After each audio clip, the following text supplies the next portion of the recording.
Peradangan akut.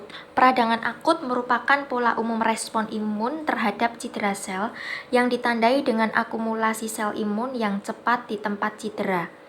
Peradangan akut umumnya dianggap sebagai proses yang berlangsung hanya dalam waktu beberapa hari. Setelah peradangan selesai, biasanya akan menghasilkan kondisi-kondisi seperti yang pertama, resolusi sel. Nah, ini adalah hasil yang paling menguntungkan dan ditandai dengan pembersihan sel-sel yang terluka bersama dengan mikroba apapun yang diikuti oleh pemulihan jaringan normal. Sel imun ekstravasasi dihilangkan dengan modalitas berbeda. Neutrofil mengalami apoptosis, sementara makrofag dan sel-sel lain berjalan keluar dari jaringan melalui pembuluh limfatik. Yang kedua, pembentukan abses. Ketika sumber cedera terkonsentrasi dan intens, sejumlah besar neutrofil dapat direkrut ke lokasi cedera.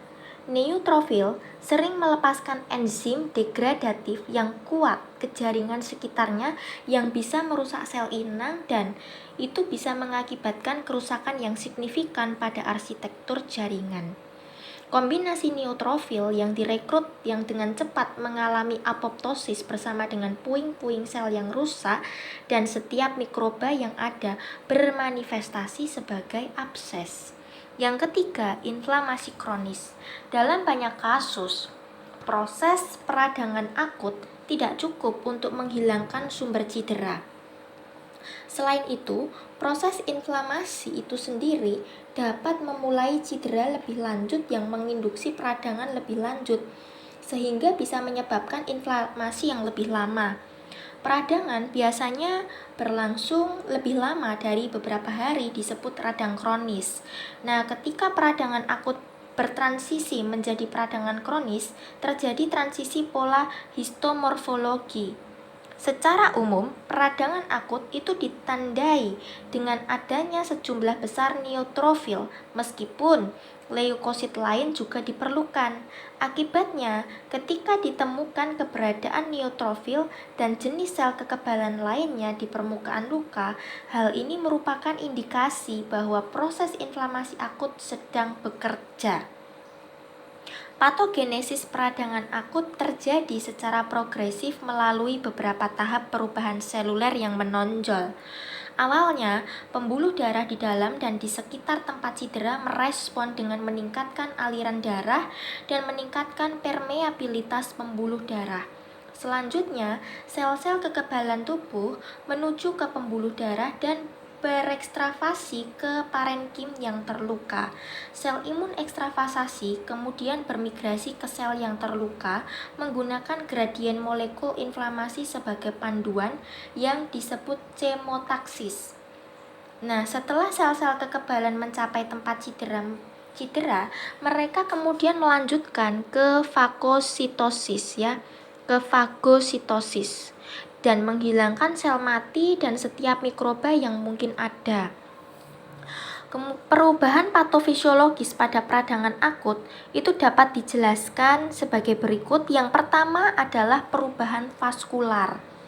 Nah, segera setelah stimulus berbahaya ada periode singkat vasokonstriksi arteriol vasokonstriksi arteriol selama beberapa detik, diikuti oleh vasodilatasi berkelanjutan dari arteriol lokal yang memungkinkan untuk peningkatan aliran darah ke daerah luka. Nah, selain itu, sel-sel endotel dalam kapiler lokal itu menghasilkan ruang di antara sel-sel yang secara substansial meningkatkan permeabilitas pembuluh darah. Dalam luka bakar, permeabilitas pembuluh darah yang meningkat mungkin bisa disebabkan oleh kerusakan langsung pada sel-sel endotelial.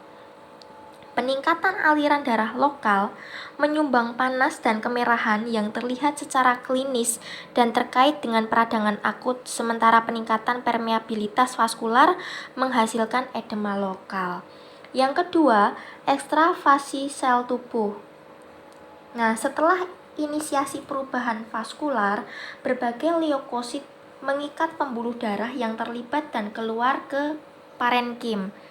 Jenis sel kekebalan primer untuk melakukan dalam pengaturan peradangan akut adalah neutrofil. Pengikatan dan ekstravasasi leukosit mengikuti serangkaian tahapan yang dijelaskan sebagai berikut. Yang pertama, marginasi. Vasodilatasi yang dijelaskan sebelumnya itu umumnya memperlambat aliran darah di tempat cedera dan menyebabkan sel-sel kekebalan itu bergerak ke bagian tepi pembuluh darah di sebelah dinding pembuluh darah. Yang kedua, rolling, mendaratnya leukosit pada dinding endotel vaskuler dengan menggelinding di sepanjang endotel. Kemudian yang ketiga, adesi. Leukosit terhenti dengan melekat pada reseptor di permukaan endotel. Yang keempat, ekstravasasi. Setelah terikat ke dinding pembuluh darah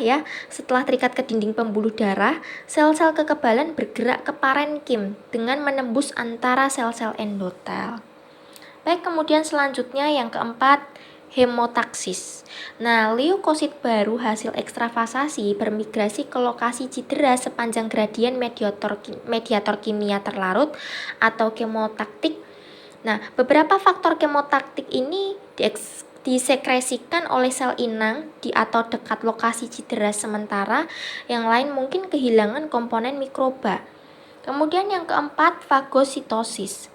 Setelah tiba di tempat cedera, sel-sel kekebalan tubuh mulai fagositosis dan menurunkan sisa sel mati bersama dengan mikroba yang ada. Pada akhirnya, pembersihan sel inang yang terluka dan pengangkatan mikroba adalah tujuan utama dari seluruh proses inflamasi.